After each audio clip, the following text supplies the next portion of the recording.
Hi y'all, and welcome to your weekly soul snack. My name is Sharon Rose, the soul stylist, and I am so excited to bring you this week's snack. So last week we talked about intuition and just how to reconnect with it, how we get separated from it, and I invited you to simply listen to your intuition, to just allow space for your intuition to drop in. And this week I want to talk about where our intuition drops in and how we can actively learn to connect with it. So in our bodies, we have three spaces where we receive our intuitive information. That's the mind and the third eye, the heart, and then the gut or the solar plexus.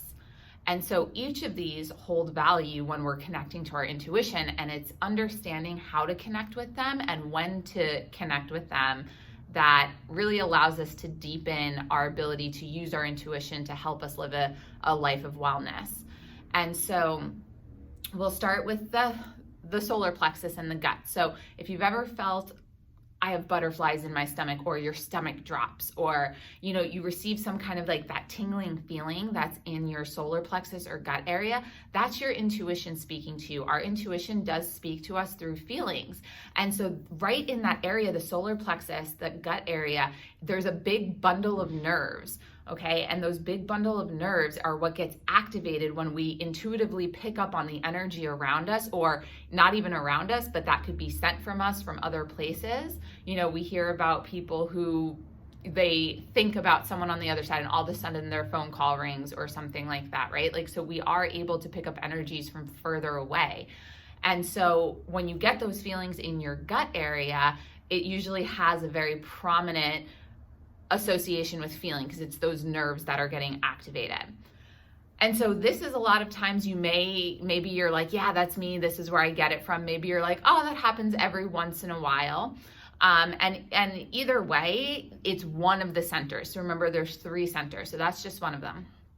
The next one is the heart center. And so in the chakra, it's Anahata, it's the heart center. And so our heart is connected down our arms and into our hands and our fingertips. And so we pick up intuitively all throughout our heart center. And if you ever feel like your hands tingle, or there's that old witch's tale that if the palm of your hand is itchy, not to scratch it, because that means money is coming your way. If it's your left hand, if it's your right hand, money's going out. And if you didn't hear that, now you have. But so our heart center is where we begin to really tap into like the energy and the feeling. And it might be less of a physical feeling, like you might have that itchiness in your palm, but it usually also comes with an opening of the chest, an opening of the heart. And you can feel that expansion in the heart space.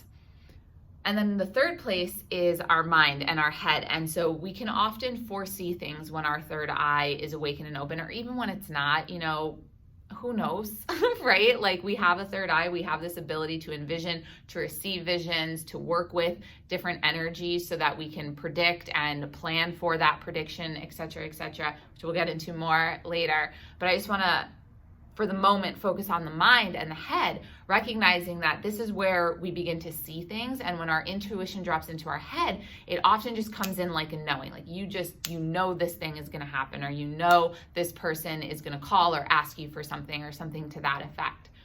And so when we are intentionally connecting with our intuition, what we want to do is actually shut the mind down, because the mind is still thinking, and the thinking mind is very logistical and analytical. And so when the intuition comes in through the mind space, often what happens is automatically we go into autopilot of trying to figure out how it's going to work, or how it's not going to work, or what's the purpose of this thought, or et cetera, et cetera. And so by intentionally, when we're connecting to our intuition or learning to develop our intuition, by closing our eyes, putting on an eye mask, while you listen to meditations, or while you're even like doodling or drawing and just free writing and things like that.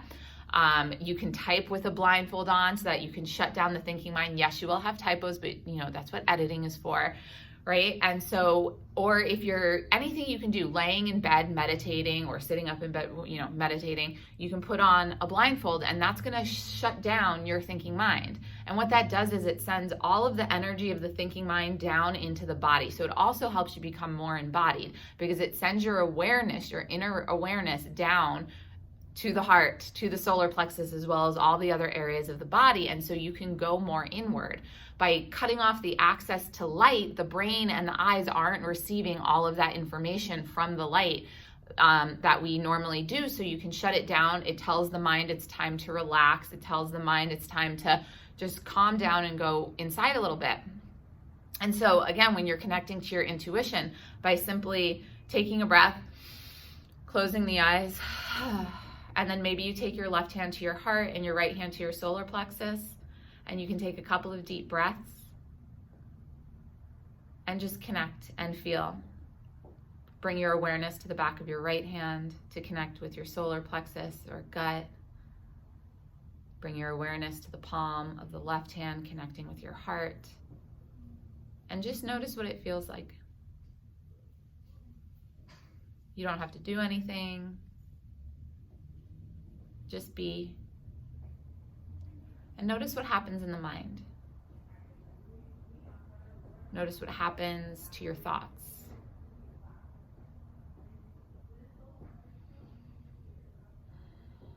And maybe a question comes up that you want to ask here. And allow the space for the question to come in. And you can even ask, where is it that I receive my intuition? Do I receive my intuition mostly in my heart or more strongly through my gut? Maybe it's balanced.